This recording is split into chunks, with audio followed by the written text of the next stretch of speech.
Hello student, चलिए आज हम लोग बात करेंगे कि यार ज्योमेट्री का स्पेशल क्वेश्चन है, ठीक है, जो हर शिफ्ट में या हर एग्जाम में लगभग पूछा जाता है अगर टीसीएस पैटर्न का एग्जाम होगा। देखो क्वेश्चन ये कह रहा है कि दो वृत्त हैं, एक दूसरे को बाह्य रूप से स्पर्श करते हैं। केंद्र ओ वाली वृत्त की त्रिज्या है वो 12 सेंटीमीटर है और 8 सेंटीमीटर तो उनकी उभयनिष्ठ स्पर्श रेखा की लंबाई करती है। तो बोला जब कभी वो लोग बाह्य रूप से स्पर्श करेंगे और आपसे उभयनिष्ठ स्पर्श रेखा की लंबाई पूछी जाएगी तो हमेशा इसका फॉर्मूला होता है 2√R1R2, ठीक है। 2 और R1 कितने हैं 12, R2 कितना है 8, तो 12 इंटू 8 कितना हो जाएगा 12 अट्ठे 96।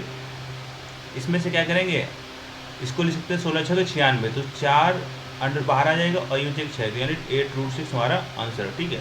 तो सेकंड ऑप्शन आपका करेक्ट हो जाएगा। तो आप याद रखो इस टाइप क्वेश्चन को आराम से सॉल्व कर सकते हो।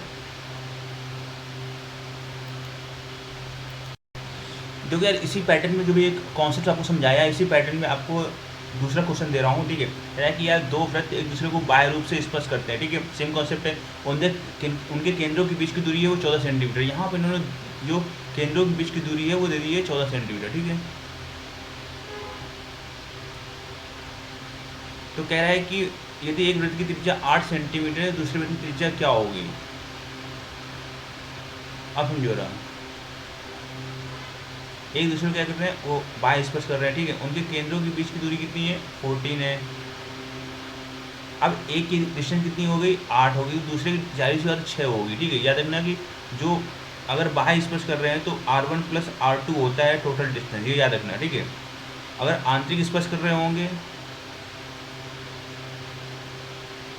तो इसका ये R1 minus R2 equal to D होता है, ये चीज़ याद रखना, ठीक है।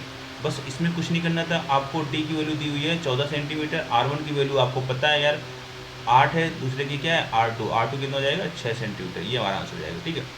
तो यार कॉन्सेप्ट समझो आप, ठीक है, कितने आप क्वेश्चन घुमा सकते हैं कैसे भी कर सकते हैं, पर आप कॉन्सेप्ट समझोगे तो कोई दिक्कत नहीं आएगी। देखिए यार एक ये क्वेश्चन है, ठीक है, ये आपके सारे क्वेश्चन पूछे गए हैं जैसे सीजल 2023 के एग्जाम पे, ठीक है। तो कह रहा है कि दिए गए चित्र में O है वो वृत्त का केंद्र है, एंगल AOB 130 है, तो APB याद कीजिए। AOB आपका कितना दिया हुआ है 130 दिया हुआ है, ठीक है। समझ में आ रहा है। एक इसको अगर फिगर को ऐसे हम लोग और ड्रा कर दें तो ये आपको पता है कि केंद्र बना कोण परिधि बने कोण का दोगुना होता है, तो ये कितना हो जाएगा 65, ठीक है। तो ये इसका आधा होगा, ये वाला एंगल जो होगा आधा होगा, ठीक है। और आपको पता है इसको कुछ मान ली E, तो AEB और P ये बना रहे हैं आपका एक, ठीक है, साइक्लिक क्वाड्रिलेटरल चक्री चतुर्भुज। तो आमने सामने का एंगल जो होता है वो 180 डिग्री होता है, तो ये 65 को तो 180 में घटा दोगे कितना हो जाएगा 165 5 70 115 डिग्री, ठीक है। आपका ऑप्शन नंबर सेकंड करेक्ट हो जाएगा। तो यार क्वेश्चन ये कह रहा है, क्वेश्चन नंबर 22 है, ठीक है। ये किस शिफ्ट का नहीं, बड़ी हार्डेस्ट शिफ्ट का क्वेश्चन है, तो मैं आपको बता रहा हूँ। कह रहा है जिसमें कौन सी समकोण है, ठीक है, ये चीज़ आ रही है ना, ये आपका क्या है 90 डिग्री है, आपको ये आपका है 90 डिग्री, ठीक है। तो कह रहा है जिसमें उसकी रेडियस है वो 4 सेंटीमीटर, रेडियस कितनी है वो 4 है, ठीक है। तो यहाँ से कोई दिक्कत नहीं इसमें। और कह रहा है कि उसमें एक वृत्त खींचा जाता है, AC क्या है वो 12 सेंटीमीटर है, ठीक है।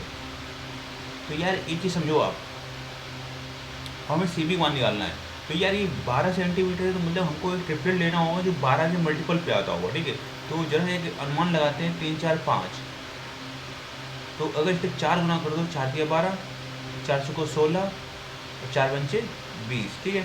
ये तो यहाँ तक हो गया, बट अगर ये इन रेडियस दी हुई है, इसका मतलब क्या है इन रेडियस, तो इन रेडियस का एक फॉर्मूला होता है R equal to A plus B minus C/2। तो क्या होगा इस कंडीशन को सेटिस्फाई कर रहा है। तो A की वैल्यू कितनी होगी 12 होगी, B की वैल्यू 16 होगी, तो 12 16 कितना हो गया 28, 28 में से 20 के कितना बचेगा 8, 8/2 यानी 4। तो मतलब हमें क्या है ये कंडीशन ट्रिपलेट सेटिस्फाई कर रहा है। इसका मतलब क्या हो गया, ये 12 है, ये 16 है, ये 20 है। बस हमें CB मान पूछा था, हमारा आंसर हो गया।